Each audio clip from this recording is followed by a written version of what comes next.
ZViewz podcast starts right now. The views, thoughts, and opinions expressed in this podcast are those of the individual speakers and do not necessarily reflect the views of any affiliated organizations or entities. The content shared is for informational and entertainment purposes only and does not constitute legal, financial, medical, or any other form of professional advice.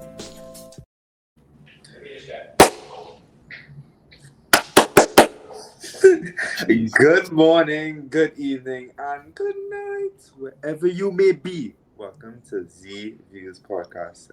I am here with my two lovely friends that I knew since birth. Yes. Introduce yourselves, please. That'll be nice. I'm Megan. I'm RJ. And my name is Ty Mitchell. You finally said your name, bro. You'd always just skip it on your name every intro. I know. We are coming from Naples, Florida. The cool side of Florida, I guess. Right?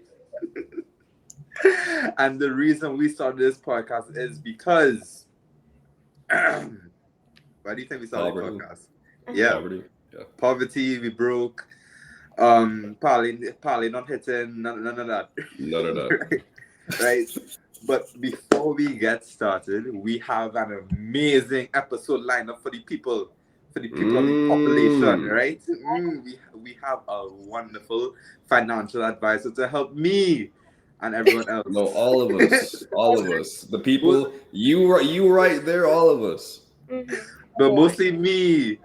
So before we get started, let's run a few ads. This segment is brought to you by 124 Not Out Cricket Academy, based in Georgia and Florida, USA. That's a cool logo. Mm-hmm. Megan Curry. Yes. How's your week been? How's your week? My week, it's been pretty long. Damn. Anyway, what's today's topic? What are we talking about? Today's topic is, what should an investment portfolio for Gen Z look like? Ooh. Yeah, we need that. You have anything? Any advice before you get started? Advice? Aren't you the business guy? Yeah. Oh my lord! You come looking at me like I do marketing, bro. I'm in psychology. Let's wait on our special guest to give us advice. How about that? Okay, whatever. Yeah, I think that's fair enough. That's logical. It is pretty logical. All right. The What's the first question, Megan? The first question is, what does investing mean to Gen Z? Is it about building wealth, freedom, or security in a chaotic economy? Stonk. So what does investing mean to me? It means putting your money in a portfolio so my money could grow. That's what investing is, right? Pretty much. It's building wealth for you. Exactly. Have my money work for me, Makes sense. So right now you have to work for your money, but when you're old enough, have your money work for you.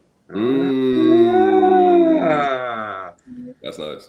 All right, Miss Psychology, what do you think? What about you? I think security, maybe, because it's nice to have that extra money and know that what you're working and what you have isn't all of your money. You have backup. You're still able to trust yourself with your own money. Okay. Yeah. Pop off, I guess. What about you, Ajay? Don't look at me like that. I think investing for Gen Z is just being like, I could just let me put some money on like this stock right here. You know what I mean? Like most people probably don't know how to like choose the right stock. They're like, they open up like Robinhood. They're like, oh yeah, I'm about to be Bezos. So they put in like $500 in like the random stock, and either they take it out immediately or like they forget about it. I think that's what's like going on in Gen Z's mind. I mean, some stocks you have to forget about it until like 6 years down the line. That makes sense. You know what I mean? But yeah. Anywho, have you all invested your money? That's a good question. I have. Nah, that sounds like a no. Megan definitely. I know Megan doesn't do that. Yeah, I can just tell. I've slowly started to do it. Slowly started to do it with Robinhood again. Okay. Nice. See me, I have a very diverse portfolio. Oh my goodness! I Give us some tips. Some tips. I ain't giving no tips. What do you mean? You can't gatekeep that. This Yeah, is a podcast about investment portfolio for Gen Z, and you want to gatekeep? I am not telling you what's in it. Tell you how to do it. Yeah, that's what I was asking, bro. You just trying to gatekeep? Me, nah. So, nah. Anyway, moving swiftly along. What's the next question, Megan? Question 2 is, how do you think social media has shaped the way Gen Z views money and investing compared to older generations? My mom is going to love my answer for this. Gen Z has put social media has put Gen Z into a now culture, and we expect everything now. That's what it's done. Yeah. So, mommy, after you heard that wonderful answer, you can send me more money this weekend, please. Oh, God. I think that Gen Z, like, I think it's influenced more people into like crypto, right? I got a couple of friends. I got one specific friend, I'm not gonna say his name. He got really into crypto and he like lost like $4,000, and my jaw dropped when he told me that. Yeah, my jaw will drop too. But yeah, that sucks. Megan, you have any friends who invest or nah? So all your friends just don't invest? Well, I just don't know. I've never really asked. Yeah. That's why we're having this podcast right now. I've never asked any of my friends about it. So what this podcast is, we basically going to help Megan and her friends get on their way to financial freedom, because obviously they don't do anything. Oh, I don't know. Exactly, it's going to benefit you. Yeah. But those are conversations Gen Z needs to have. So this is good. Yeah. This is very good. Yeah, Megan and friends. Megan and friends. All right, the next question. The next question is, many Gen Zers feel priced out of traditional investments like real estate. Do you think that's changing how we define wealth? That's lovely. Now, I always think real estate is going to be around. True. Like, I always think that. But like, how many people like our age you see buying property though? Like, it's different now, bro. Well, you can't really judge us now because we're all kind of young. No, there's more baby boomers than like Gen Z millennials buying houses. That's a weird fact, bro. That's a serious. You with your facts again? It's been a while. No, I'm just stating, bro. Like, Continue what you were saying, bro. Well, I'm just saying, real estate is always gonna be around, and like, if the internet is down, it's not like the land is gonna just disappear, you know. True. That's true. Unless some cyber attack happens, so I think real estate is gonna be around first. Well, I feel like recently it's been really expensive, and like renting apartments has been really expensive. Buying a house has been really expensive. Like, it's not like what it was, like, say, 10, 20 years ago. Like, the apartment, for example, that you're going to get for $1,000 a month now, you're not going to get that. In fact, you're probably not going to get an apartment for that price anymore. True. Like back in the heyday. Like my damn, you're old. Holy shit. All right, RJ, chill out, bro. Yeah, back in the day, like I saw this like this price list of like house and gas for everything. Yeah. It was like $47,000 US for like a 2-story house. Yeah, you used to be a house on a magazine and have it delivered and just put it together. And then like gas was like cents. Like burgers were like cents as well. RJ needs some sense in his head as well. So continue, bro. But no, that's all I have to say. Mm-hmm. Okay. Well, obviously the cost of living has gone up, you know what I mean? And I think, well, renting aside, Gen Z they don't really got like the price range as they did like their parents or like their grandparents to get a house nowadays. That's why everybody's looking to rent, because it's like that's what they can afford or almost can't afford. compared to like before. So you kind of their example of, I would say, investments is that, because that's what they can see in the foreseeable future. You know what I mean? So it's definitely changed. Well, not changed, but the idea of it has changed. You feel me? Yeah.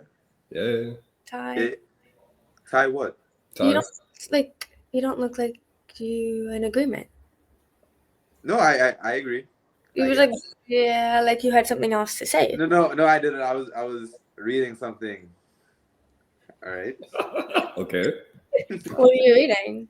He was reading his newest job A question. Yeah. So, guys, I need you to answer this question. Okay, bro. If my wallet's always empty, right? Yeah. Does that mean I'm diversified? Actually, forget this question. What? Forget. I had a brain fart. Hold on. Okay. You got you. Let's want to add. Yeah. Okay. This episode is brought to you by Forever Radiant. Nothing happened. Nothing happened. I don't know what happened. Yeah. Okay, so the next question is, if you were designing a Gen Z investment portfolio from scratch, what percentage would you put in stocks, crypto, real estate, and alternative assets? Ooh. I think Ty should answer this first. My God, this is the Ty show, obviously. Just answer this question more. I feel like you know, like the answer to this. Bro's a business major. Yeah. Anyway, Bro's businessman. It would be between stocks and real estate if I had the money. Obviously, I don't, so subscribe so we could get money. Okay. Please.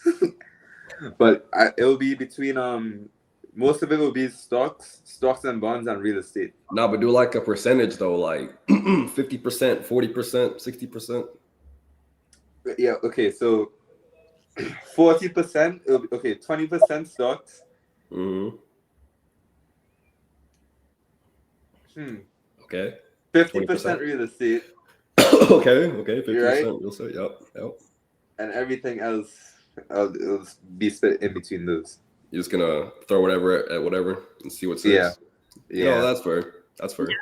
What about yours? Let me go. Oh my God, Megan. What happened? You don't know your answer? No. I would Megan, say this advice a bad boy.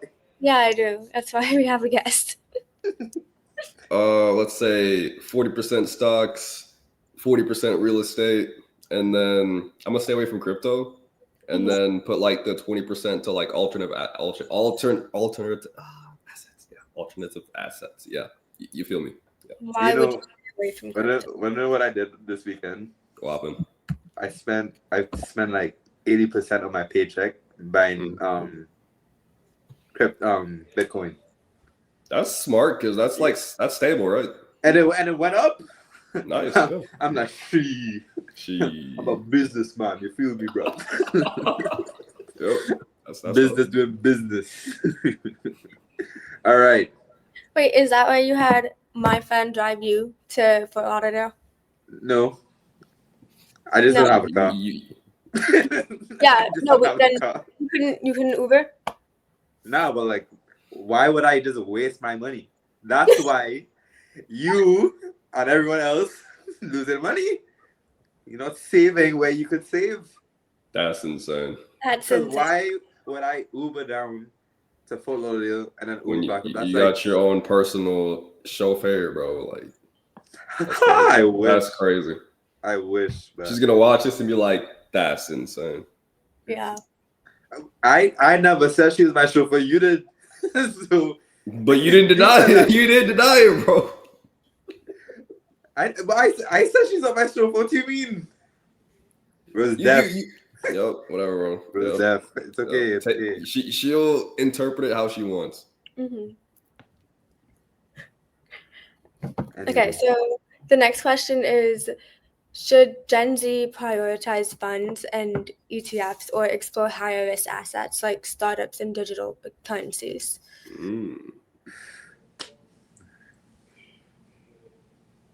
Honestly, I think Gen Z should have research about or like literally everything that you said. Research about the startups and everything before they even think about investing, because a lot of people just put their money and like hope and pray. You know what I mean? True. Like a lot of people are TikTok investors. Like they'll see TikTok a stock on investors. TikTok. Yeah, no, I swear to God. They'll see a stock on TikTok and like, ooh, this looks really, really good. I'm gonna put my money on it. And then it goes down. No research. They're just trusting some guy who sells a course in their bio. You're right. About their money. I'm like, dog, do your own research. Are you mad? Yeah, I think it's just important to do your research before you dive into anything to do with money. You wanna go next, Alright. Megan? What? You wanna go next? No. Okay. Fair enough. No. Since I said something and I was like, what? Okay, yeah.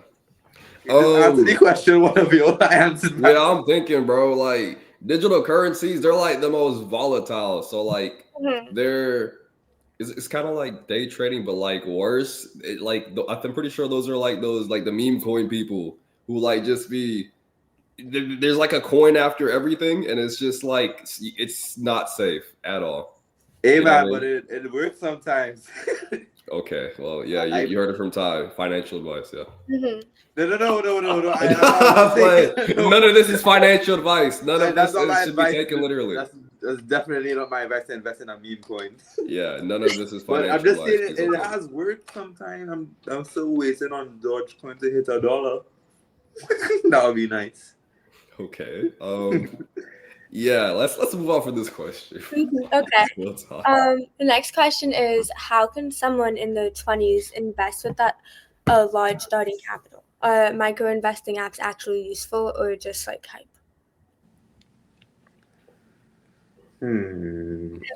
Micro investing apps are useful if you're like getting into it. So like let's say you like choose an app like Robinhood or something, just put in like a couple every week or so to like a specific stock like S&P 500. I think that's like a good start, and it's definitely just solid because you're just putting in something in an organized fashion and be like, oh, I'll just put this in every now and then. You know what I mean? So are there any apps that you use specifically? yeah, only like Robinhood. Yeah. What about you, Tom? To add on to you, don't ever bite off more than you can chew. So always start off small and build your way up. So starting off with like little Robinhood stocks and everything is good. You know, you just can't jump to the big leagues because you're not that guy yet. You're not like what's an example of the big leagues? Like me, you're not on my level as that. You know what I mean? No, I said the example of the big leagues like investing, bro, not like you're bigger, bro. Oh, like investing. Yes. What else would I be talking about in the Gen Z investment portfolio look like question? I was answering, but then you rudely cut me off, and you lost my train of thought, RJ Powell. So I'm going to pass this question along to Megan now because she needs to put her input. You know, I hope you don't cut her off, RJ. All right. Okay. I apologize. All right. Well, I've never used one of the apps, but from what you guys are saying, it just seems like a good place to start without like diving straight into the deep end on like how to invest and what to invest in. So I think like the apps could be helpful. So I'm gonna give it a try. True. Like hypothetically, let's say you had like your salary. What percent of your salary would you do for like within a month towards investing if you were given the opportunity? Megan probably say like 20%. Well, I just don't know how much is a good amount like to invest. Like, what do I just do what I have or? Well, what you're able to invest. Let's say you budget aside like a certain percentage, and like just to help further down the line, it'll eventually like come back to you in a bigger portion. Okay, so let's just say like 30% for now. Solid. Yeah. That's a smart, safe amount. What about you, Ty Mitchell, 912? Hi, bro. How much I will invest my paycheck? Well, last week I invested 0% on my paycheck, but I thought you just said you put it into Bitcoin, bro. okay, well, yeah, but like, You're a fraud. hi, What? bro. Hi, bro. Complain. Are you done? Yeah, you good. Keep going. Look who turned into a rage baiter today.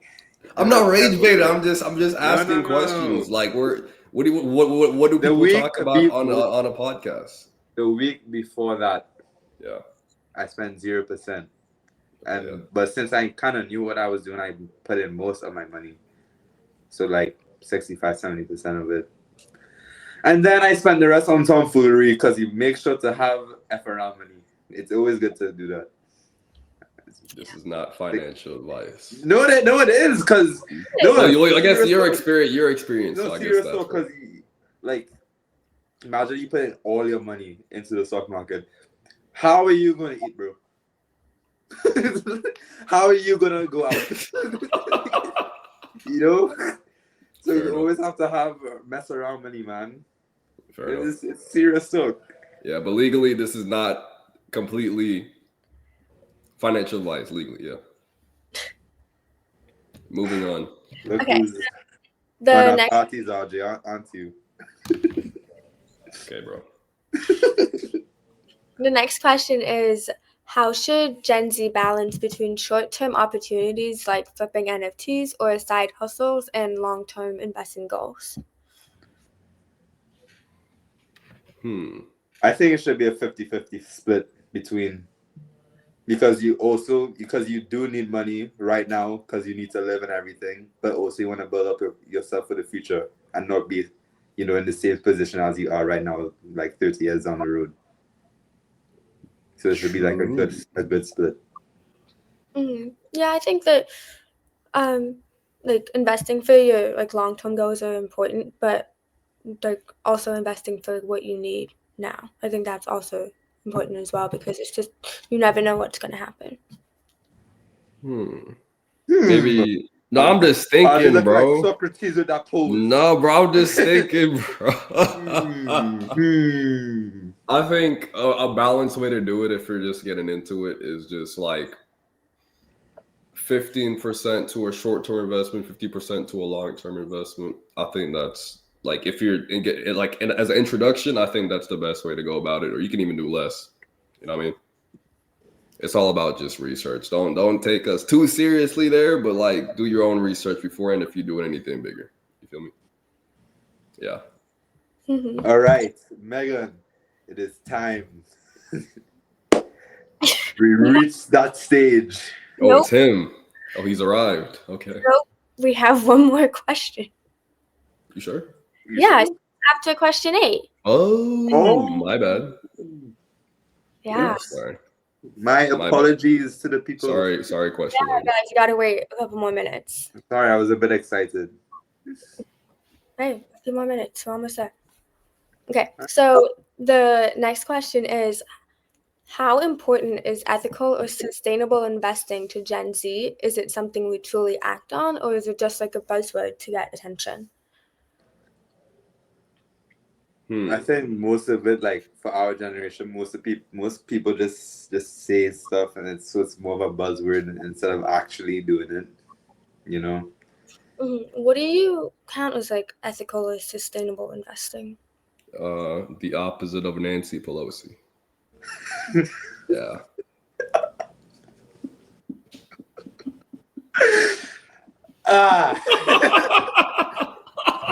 You get that, though.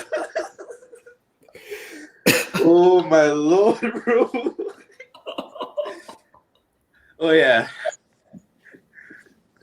Oh yeah. All right. Yeah. Don't know what the thought process was on that one, RJ. What do you mean, bro? Like, okay, like honest trading. Yeah. Anyway. Yeah. Okay. Oh, okay. Megan. Yeah. Has anyone told you about our podcast?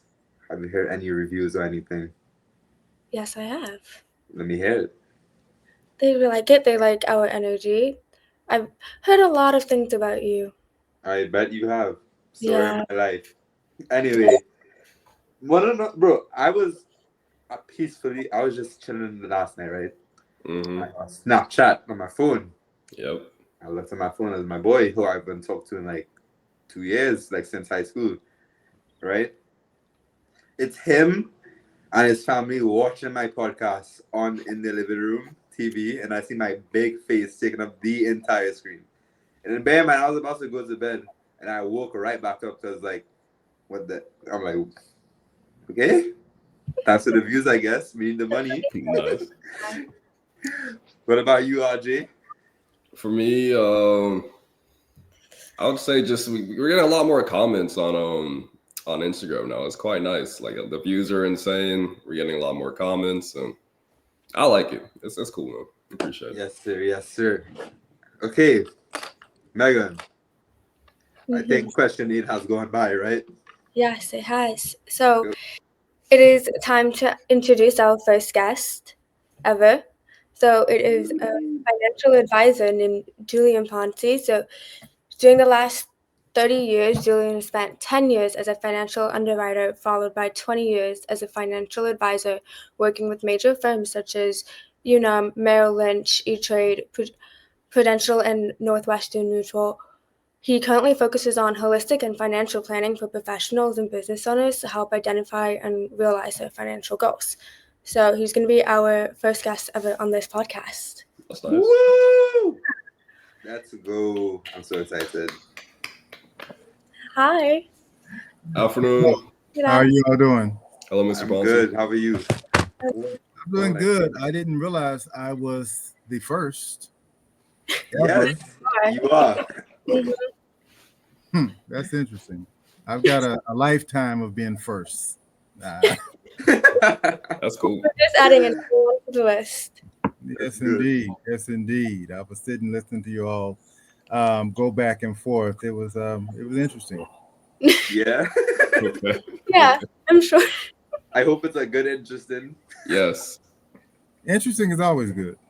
Okay, Alright. that's good. Fair enough. Fair enough. Good to hear young people talking about money, Mm-hmm. talking Yeah. about spending money. So that's always good. Yeah. So, Mr. Ponzi, I have a question for you. Okay. So we see people online just buying luxury things like boats and everything, right? So how do you tell what's real financial growth versus just social media flexing? Because I personally know a lot of people who like to flex on social media and ask me for money. Well, I will begin by saying all that glitters is not gold. Mm-hmm. And a lot of, it's been proven. I'm sure you see some of the comments oftentimes on social media. You can go and you can lease by the hour a nice mansion, Yeah. create the pod that you've got it going on and popping. But in reality, you're going back and slipping, in a cardboard box under a bridge. And unfortunately, I'm not downing anyone for faking it until you make it. But when you start to fake it and then influence masses of people, then you can do some serious damage. Social media platform can be great for, disseminating good information, but it's a lot of mixture of good and bad and half truth. So it's really impossible to truly distinguish between real growth and social media growth. Unless you live with that person, how do you know? So there's some very, very good productions out there that are people just faking the heck out of everything. So you have to be wary of messaging that is centered around consumption. That's the first giveaway. If it's about look at me and flash and glitter and consumption, that should raise a flag or two. And, I heard one of you earlier say research, do your research. You have to research proven means of, creating wealth. I wonder who said that. We all said that, bro. And you want to network with organizations that provide resources, and training. Organizations like SBA or realty associations or any association that has a long history and it's got professionals and potential mentors in there that can help the Gen Z, because I know this broadcast is focused on Gen Z. So get around people who've done it, and you'd be surprised the number of people that are out there who are willing to help. And there's something called the silver tsunami that's coming. What's that? That's where a lot of business owners that are baby boomers are going to sell their businesses. And who better than to you all? But you have to put yourself in a position of strength and knowledge so that you can be ready to deal and mingle with those people. You may even find a mentor or two that's just waiting for someone in the Gen Z arena to rub elbows with and pass some things on to. I have a follow-up question. You spoke about mentors. What's the best way for us to find a mentor? I don't know if there's a best way to find a mentor, because there's different kinds of mentors. You're talking about financial mentors, life mentors, business mentors. But one, I guess, connecting thread would be identify what area you're looking for. And then you join organizations or affiliate with organizations in that arena. And then within that, go to meetings, interact, engage, and build relationships. Now, it's networking. A lot of people throw out the word networking. But when I worked at Merrill Lynch years ago, my regional director told me one thing that stuck with me. This was over 20 years ago. He said, Julian, networking is only one letter away from not working. So just because you go to an event and you hand out some cards, that's not networking. Yeah. That is not networking. But a lot of people think that they've accomplished something and they haven't. You got to build relationships and put yourself in a position while you're there to key in on somebody who you can follow up with afterwards in a casual conversation. And it takes time because it's all about relationships. I didn't know that when I was your age. Life, everything, all the stuff you're talking is relationships and the ability to create and nurture and build long-term relationships. Sometimes the relationships are short-term.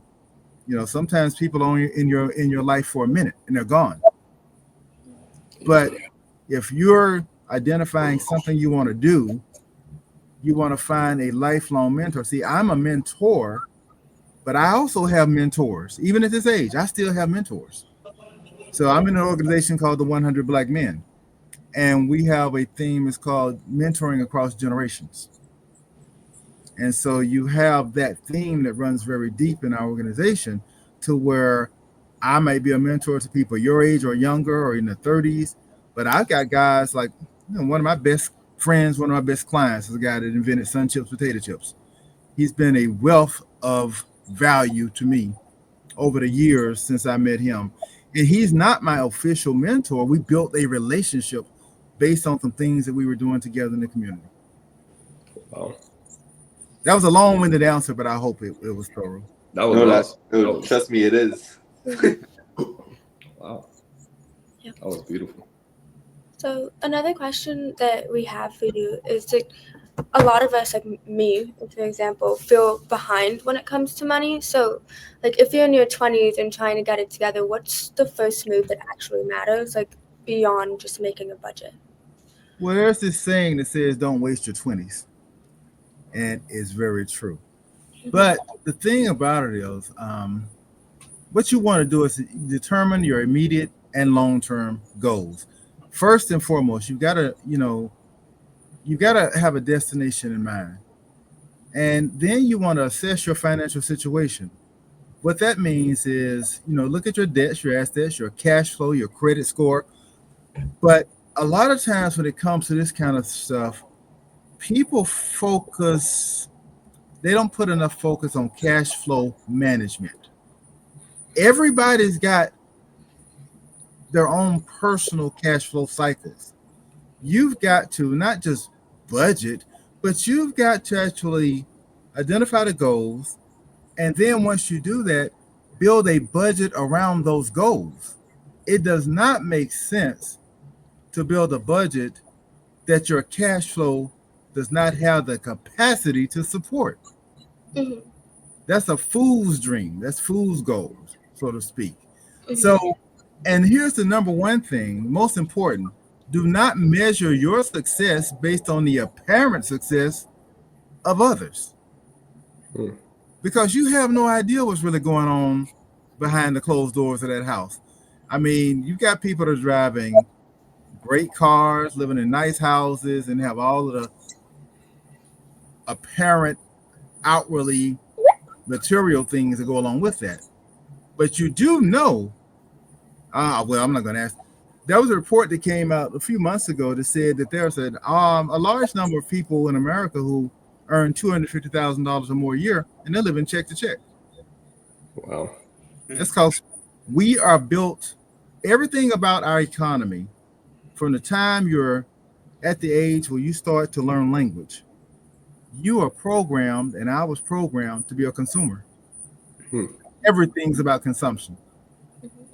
Even when they gave out the COVID checks, they labeled it as we're helping families.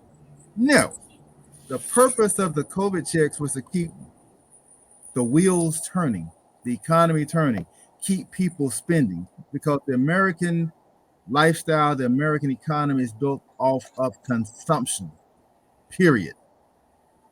And without that consumption, like for instance, when you hear about market indicators and the market's doing this, market's doing that, all of the indicators are dealing with consumption. As far as the measuring the strength of the economy, it's not deal that you don't hear any stats on savings.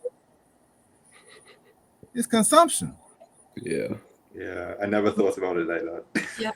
The key, you've gotta separate yourself. So Ferris wheel, look from the outside in instead of being inside. Remove yourself from the system, and when you see that, a lot of things will be illuminated. You have to really understand and develop a relationship with money. Behavioral finance is key. And that's the way you break the cycle of the programming that you don't even know you've had. You know, like for instance, I give you something that's closer to you guys as far as you look a little too old to be playing Roblox, but you may, I don't know. But the thing about it, here's the analogy. These kids that are hooked on Roblox, if you take that Roblox away, they go berserk. They go literally berserk because they've been programmed, and the responses and the dopamine and all that kind of stuff has got them hooked. Now, once you get a little bit older, you're a programmed consumer. All you know how to do is spend money. The first dollar you make, you're figuring out how to spend it instead of how to double it. It's that program. When I say get off the Ferris wheel, you've got to be able to remove yourself. And the way you do that is you've got to educate yourself on this system.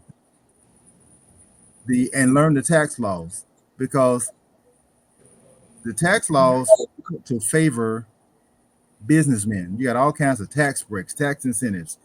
Learn how to utilize what's been given instead of being a consumer.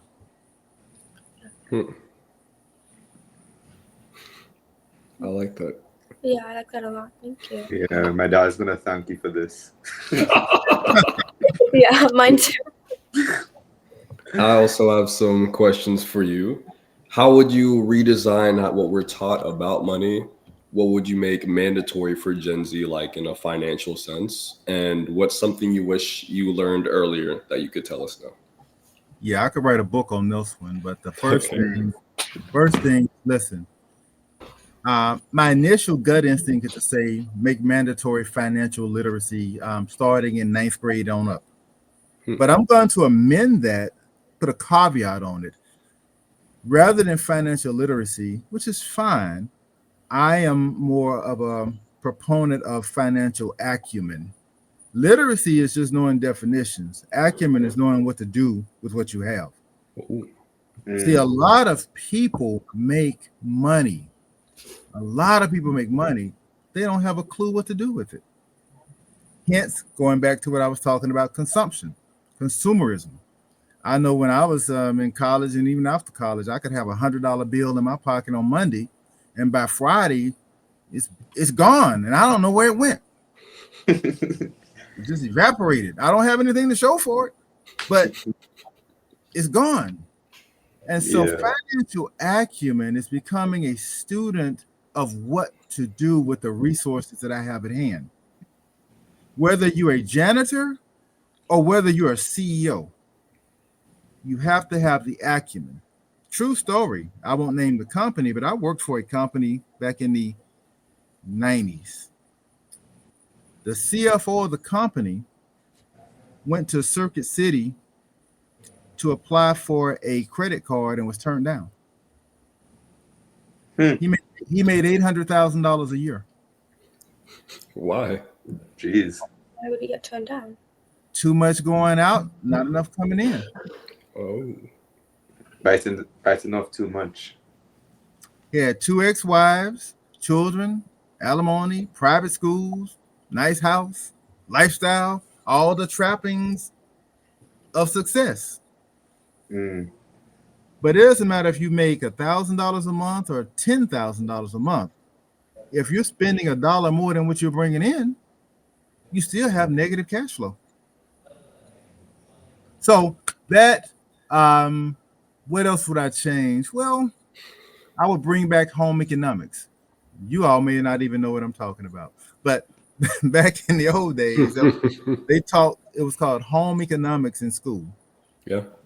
And it taught basic budgeting, cash flow management, how to run your household. And this was geared for people who weren't even going to college. How to run your household. Your household is a business. You need to know how to run a business, your household, your finances. If you're married, I tell my clients all the time, I'll say on the 15th of the month, you and your spouse should have a date. Can't opt out of it. You have this date. And what you do on this date, you go over the financial situation of the business for this month. Are we running under budget or are we running over budget? If we're under, hey, great, keep it moving. If we're running over, you got 2 more weeks left in the month to make whatever changes you need to make sure that you come as close to budget as possible without running over. If you can't run, every now and then you're going to run over, but that's just basic management of your household, which is your business. The one other thing is, I already talked about, applying the tax codes. But one of the things I wish that I learned younger, how to use leverage. Leverage is your best friend. Y'all know what I'm talking about when I say leverage? Like your credit score? Like no. I'm gonna give you 3 examples. Okay. When you purchase real estate, you leverage. You use a small amount of money to acquire a multiple valued asset, meaning, say if it's a rental property, you may drop $20,000 or $30,000 down on a $300,000 piece of property that's an asset. That's leverage. You're taking a small amount to get something larger that is also going to produce growth and income for you. That's leverage. Knowing how to do that at a young age is priceless, because once you acquire it, you own it and you get the equity, but you don't have to pony up the full amount.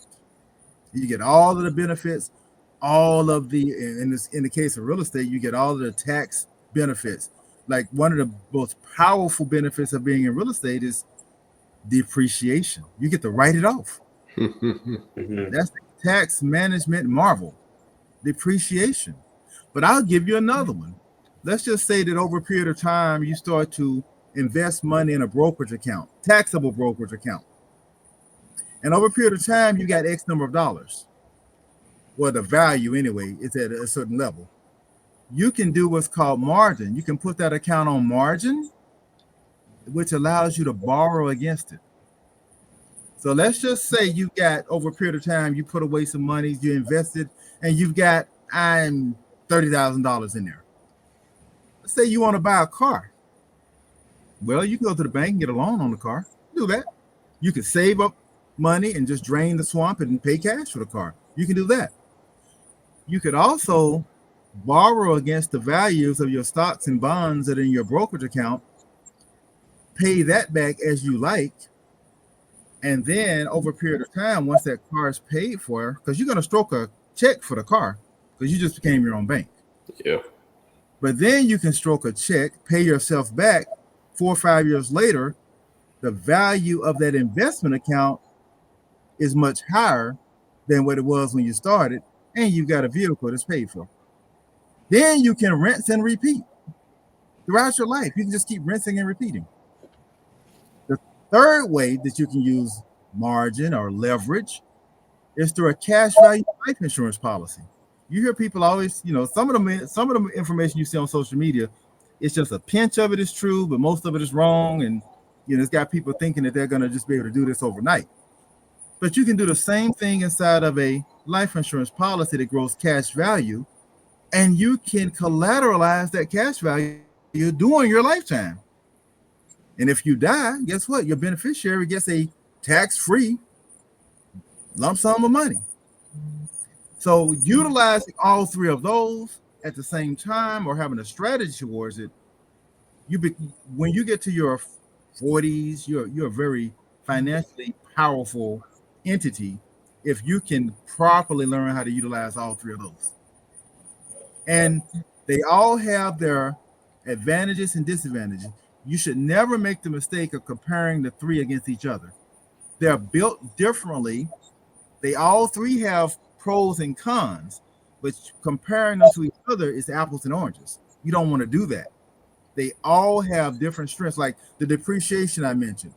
Well, that's a benefit of having real estate, but your life insurance and your stock portfolio doesn't have depreciation, but they have liquidity. Real estate is not liquid. I mean, I'm not going to go into too much of it, but there's the mistake I see people making is that they compare them as if they're equals, and they're not. They're not even in the same plane. But they all are very beneficial. And then I've talked about the tax benefits of owning a business and also strategies to create and protect generational wealth. Generational wealth is another buzzword that everybody's out there throwing around, but what is generational wealth? Oh, Wealth being for able- generations. okay. Being able to hand down money to your predecessors, like your children, grandchildren. Money, but it's beyond money. Assets. See, money gets consumed. Assets can be consumed, but what you want to during your lifetime as much as possible, I encourage you all, create or acquire assets that grow. You've got depreciating and appreciating assets.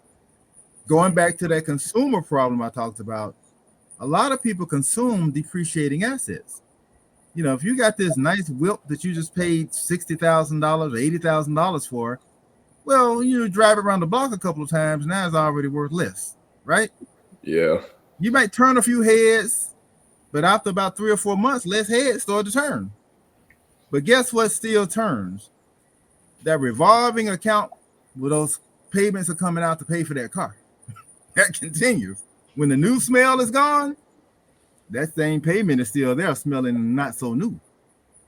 It's so true. The key is to acquire assets that can acquire other assets.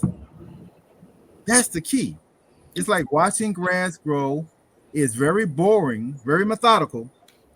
But if you do it and you do it the right way, that's how you acquire wealth that can be left generationally. Then you leave it inside of the right vehicles so you can pass it with tax efficiency.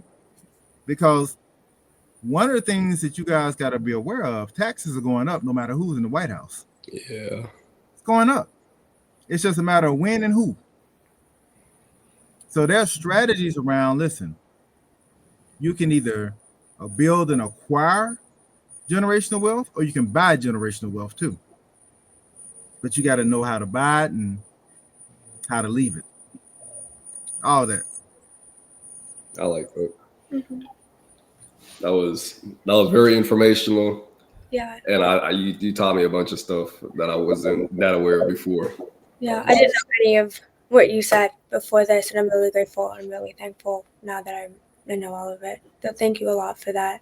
No problem. I mean, my goal was to get you to think a little bit. I know we don't have enough time to go into a lot of detail, but if you just remember some of those things I told you, and also, let me ask you this. Yeah. Do you all know what a TOD is? Sorry? TOD. You know what that is? Do you all have checking or savings accounts in your names only? Yes. Okay. Not in my name. No. You don't have any in your name? No. I believe, or it's shared. Yeah, Or is it in? mine shared. I'm sorry. What did you say, Ty? Mine shared. It's shared. Okay. Yeah. So good. If you have, and this is something for you to share with your circle, when you have checking and savings accounts that are in your name only, if you don't have a beneficiary or a TOD listed, if you die, it goes into probate, and that money is locked up for a pretty good period of time. I've seen bad situations where a husband or wife couldn't get to the money. They need to pay bills. They needed stuff to happen. All you do is go into your bank and say, I want to sign a TOD. So anybody you put on that TOD, that stands for transfer on death. Anyone that you place on there, if they come in there with a death certificate, they have immediate access to your assets. Otherwise, probate's going to take a while, and it can get pretty precarious. So either name a beneficiary or do a TOD. Okay. And ask your bank why they didn't tell you that in the first place. Because they want the money for themselves. Bam! There you go. Oh, how often do you talk to like Gen Z, like people our age, about this type of stuff? Yeah. Well, what's your age? I can't tell by looking. Well, I'm 21, and that guy's 20. 40 over there. All right, bro. We're 21. I'm You're all 20. 21. I don't really talk as much as I used to. See, with the 100 Black Men program, I used to coach a financial literacy team. They would compete nationally, and they won. I won 3 championships with over the period. It's 3 different championships. But those were like, teenagers. You are grown, able to get arrested and make money and all that kind of stuff. So, it's a totally different ball game. The thing is, what I find with the Gen Zers, either when it comes to financial literacy and financial conversations, either you're all in or you're all out. I haven't found very many that are in between. But the ones that are curious, y'all have a lot of energy. The ones that aren't, they just don't want to hear it. So if I'm invited to talk, I'll talk. But most of the people I talk to are a little older. I'm talking to your parents, But I tell you, it would be a great thing to have. One of the things I have been getting into more lately, I talk to families at a time. Like the generations within the family, have a conversation. A lot of times we'll schedule these around the holidays of Thanksgiving because families together.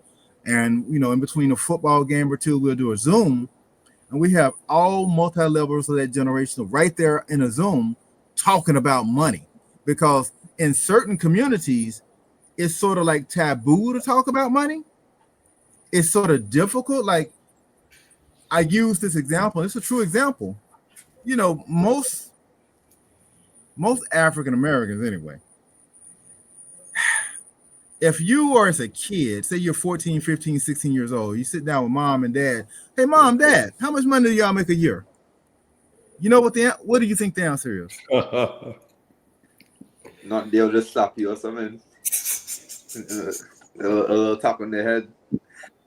They say, why are you asking? You're not paying any bills. Yeah. We're very guarded about money. Unfortunately, even in some families that are doing very well, the kids aren't groomed to take over the business. We're afraid to talk about money. Now, when it comes to death, let's just be real. Unless you get caught in the rapture, everybody's going to die. So once you get past that and you get comfortable with it, sometimes it makes it easier to have the conversation.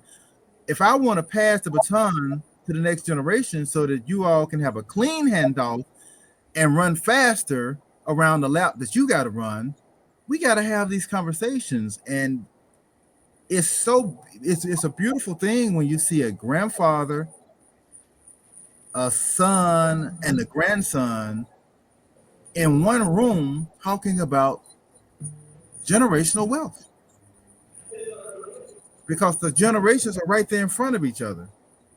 And that old guy with the gray hair gets so much satisfaction when he comes up with solutions, knowing that the little guy coming up is going to be okay financially, and that it's within his hands to turn that guy into a beast. I mean, a financial beast. There's a book that I would highly recommend you guys to read. It's called What Would the Rockefellers Do? What will the rock? I'm writing this down. Yeah. What? Now, are you familiar with the name Rockefeller? Yeah. Yes. Okay. Are you familiar with the name Vanderbilt? Yes. Yes. What do they have in common? Wealth. Oil. What do you say, Ty? What do they have in common? Generational wealth. Okay. They ain't got nothing in common. Here's why. The Rockefellers are filthy rich still, and the Vanderbilt money dried up in the 70s. Gloria Vanderbilt died in 2018. That's Anderson Cooper's mother. Now, when she was a little girl, she was the richest little girl in the world. But by the 70s, the money was gone. Whereas the Rockefeller money still churning and burning, and they're filthy rich. The funny thing is, Commodore Vanderbilt and John D. Rockefeller, they lived around the same time, and the Vanderbilts actually had more money than the Rockefellers. See, most of the filthy rich people, the money only lasts a couple of generations and it's gone. Rockefeller did one thing different than Vanderbilt. Now, do you all have any kids? No. No. Okay. So if you did have kids, let's say if you had 3 little crumb snatchers, yep. And normally, you know, most people they love equally. The parents do, and usually they will leave each child an equal amount if they have something to leave, unless it's a wayward child. Don't they normally just leave them equal amounts of whatever they got to, to have? I would hope so. Yeah. Well, that's what the Vanderbilts did, and that's why they broke. Oh. John Rockefeller didn't leave his kids a dime. He did not leave them one dime. He put it all in the Rockefeller Family Trust. He said, keep the money together. Because when you leave equally to each generation, it gets diluted each generation. Mm-hmm. Right? But he had it all in a big old ball in the Rockefeller Family Trust. But here's the caveat. The Rockefeller Family Trust takes out life insurance on every Rockefeller born. The trust pays for it. So whenever they breathe their last breath, money comes back in. So I show my clients how to create a semblance of the Rockefeller Trust. It may not have billions of dollars in it, but within a generation and a half, the way I show them how to do it, they'll have 7 figures that will never be exhausted. That's generational wealth, because generational wealth gives you options, gives your offspring choices. Mm-hmm. Do I work for myself? Do I work for someone else? One of the biggest deterrents for building business in America is lack of capital, lack of access to capital. You can't pull yourself up by the bootstraps if you don't have bootstraps. You can't go and get this loan from the bank if you don't have collateral or access to capital. But by creating the trust that I'm talking about, it can give more people the opportunity in the future to have choices of what they want to do with their life what would you all be doing with your lives if you didn't have to worry about money? Ooh, a lot more time to do like the stuff you really like play sports or anything like that, I'd say. I'd be on a beach. It'd be different for everybody, but you know, I'm a big Star Trek fan from way back, all the way to the and there was an episode of, I think it was Star Trek Next Generation or something, but a guy who traveled from the 90s up into the future, and he didn't know, because he was a hustler, it was hard for him to acclimate to life during that time, Stardate, whatever, because everything was provided for you. So his question was, if you don't have anything you don't get to strive for, what's the challenge? And the answer was, make yourself better. Strive to be better. If you could not have to worry about paying the bills, this, that, and the other, where it's going to come from, you could focus on the things that are not materialistic in nature, because you've got the materials. That's what my goal would be for you three to be able to accomplish for your seed one day. Okay. Wow. Yeah. Thank you so much. We really appreciate you joining us on the podcast, and it's been very, very insightful personally. And I've really enjoyed everything that you've had to say. I think everybody watching learned at least something. That was awesome. It was very, very Open some minds. I know this is like a perfect lecture, like a college lecture. It was awesome. Yeah, I feel like I'm an enjoyable one too. So this is live? No. I would have to watch what I said. But yeah, I mean, I love, one of the things about being an advisor, I actually, one of the questions was how often do I talk to Gen Z? Not often enough, because see, there's some stuff coming down the pipeline that you all are going to be able to take advantage of. Not just AI. AI is just the beginning. I've seen some stuff. There is some stuff coming down the pipeline that you all are going to be able to take advantage of from a financial investment standpoint. My goodness, I'm envious of your youth. There's some stuff coming. Okay. That's an entire new communication system being built that is, 5G is nothing. They're going to be mining asteroids, all this stuff. That's why they send up these robots. But I know time is short. I can't go off on another tangent. I'm just telling you some things are coming. Be ready. Okay, that's a good last message to end on, Mr. Ponzi. Yeah. Thank you so much for coming out. We really appreciate you, man. I learned so much. We all did. Yeah, especially me. No problem. Hey guys, I'm sure that they gave you my contact information. So if you want to reach out, I'll be happy to talk to you about some stuff. Yes. And kudos to you for doing what you're doing. I love the fact that this is for Gen Z. I hope that you really blow up. This is some good stuff that you guys need to, you need to keep at it. And I wish you all the luck in the world with this. Thank you so much. I really appreciate that.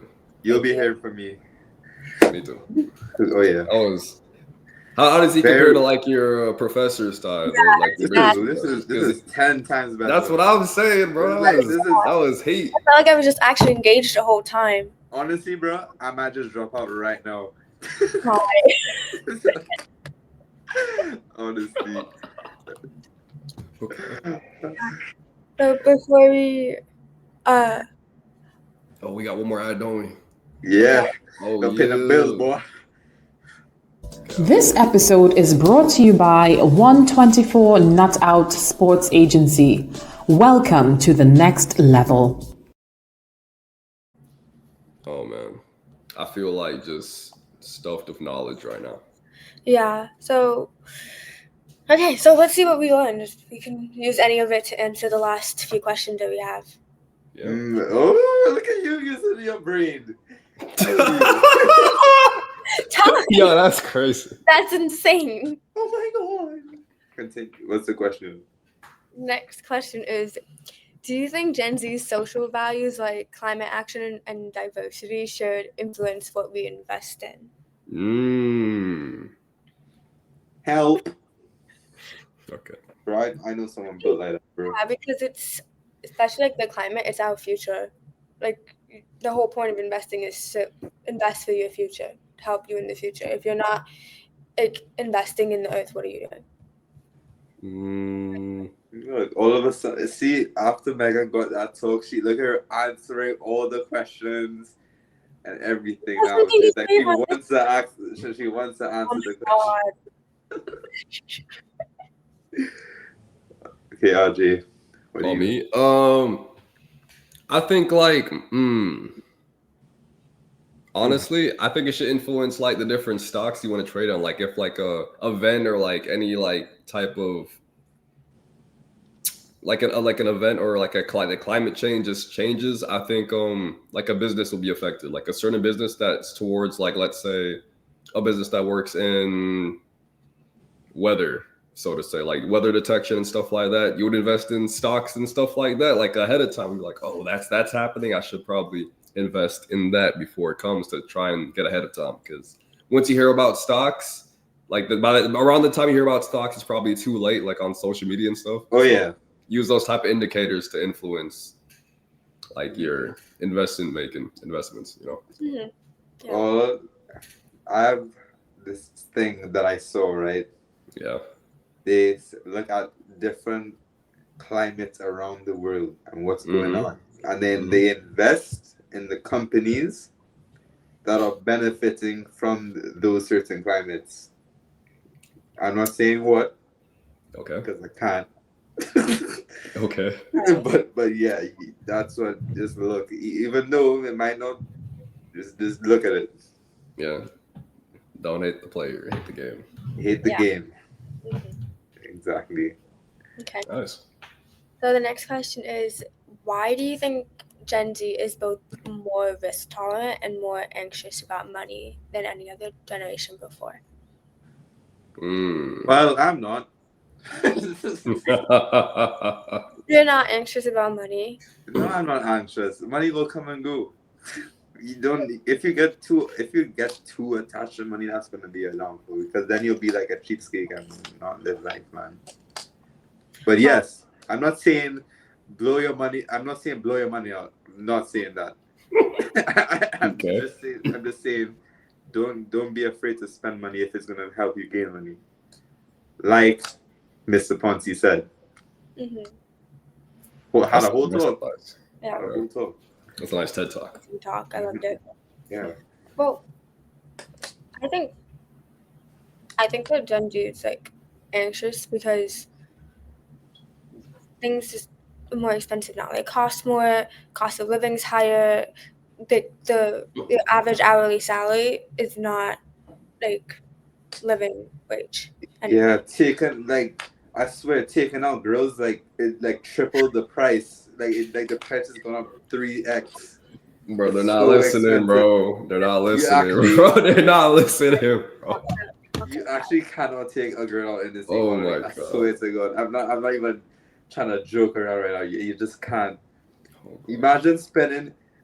Okay, let's say you Yeah. spend $20 on a meal. That's kind of a lot for a meal, right? Some premium food, obviously. Yeah. And then you're gonna times that by two, $40 plus tax, $45. and tip. Don't forget tip for that. Bro, you spend $50 right there. $50 just like that on a meal of two. Bro, madness. Oh, Here's my financial tip. Don't get a girl right now. Just don't get a girl right now. Oh my goodness, that's solid, bro. I think that people are kind of just holding on to their pockets because, like, it's this day and age, bro. Like Megan said, the cost of living, bro, it's rising a little bit, and you're thinking about the future, like, oh, am I gonna have enough, like, down the road? You know what I mean? So you're like hesitant to like reach into your pocket too deep on like for a necessity or like a rainy day. So it kind of gets in people's head. Yeah. Like that. So that's what's making a lot of Gen Zers hesitant, even if they have a job or don't. So, you know what I mean? Yeah. Yes, sir. Yeah. So the next question is, how can we overcome the get rich quick culture when building real wealth? It takes patience and consistency. I just think that, I don't know, I think it's just knowing that you're not gonna get rich overnight, and you have to work for it. You have to be consistent. The money's just not gonna appear in your bank account. Yeah. Like, Yeah. it's Sure. not just gonna appear. You need to do something for it. So I think that's how. As Mr. Ponzi said, don't look at others because they're on different levels as you. Mhm. So just Yeah. just work on you and you'll be good. Don't stop focusing on anyone else. A lot of people like to focus on me, but I focus on them? Nah. Like Megan's Okay. whole friend group, you hear them? They already have a lot of things about me. Focus on yourself, G. The one like Megan mad. Megan big mad. Oh gosh. I would say the first step is to not value people talking about finances on social media that much, because like you're like, oh, I could get it just like that, because your dopamines are running. You're looking at like, be like, oh yeah, that's easy money. I could definitely do that. You know what I mean? On my time, even though it's not your time, it's God's time, man. Just you gotta work towards it, man. It's not gonna come instantly, bro. Like a lot of people on social media make it seem that way, but Yeah. it'll be based on your hard work. That's what I believe. Mhm. Yeah. You feel Okay. me? We have 2 questions left. Okay. Yeah. 2 questions. I think. Only this episode real short though. What you Yeah, mean? man. That's Sure.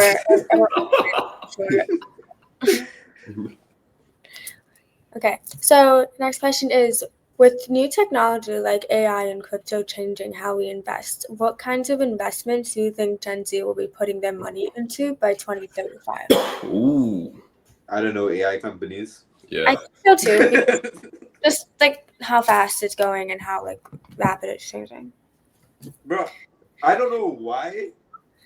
Like, I've spit so much knowledge this episode. I realized I don't do like 45% of the things Dang. that I've said. That's I'm like, so bro, real. bro, I'm like, what, bro? I'm gonna buy that book after. It's like you unlocked a different part of your brain. Yeah, like my frontal lobe is now developing. I swear Yeah. to God. Oh gosh. So yeah, it'd be. I don't know, but yeah, I'm gonna invest in AI Me too. and whatever company is gonna start mining on asteroids.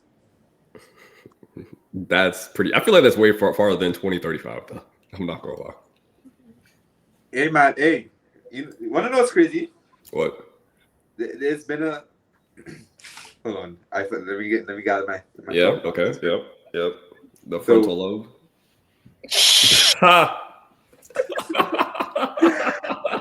There's been like a bigger jump in progress between like. Don't quote me on this, but I saw Okay. this thing. I can't get the timestamps right. Okay. Between when like people first landed on the moon and like until now, you know what I mean? Like Yeah. in between, there's been bigger gaps. The gaps have been bigger and bigger in innovation.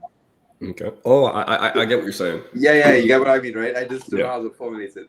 Yeah. But yeah, I honestly I think it's gonna be like closer to our time. That it's going to be closer than we think it is. Okay, it's not crazy to say. Yeah, they're sending stuff to Mars, so you know. Exactly, bro. Like Elon Musk, he has rockets landing by themselves now, bro. That's pretty cool. Before he did that in like 2 days. I swear to God. That's futuristic, bro. You gotta I'm be just saying, is the jump gets bigger and bigger each time, so you never know. true. Okay.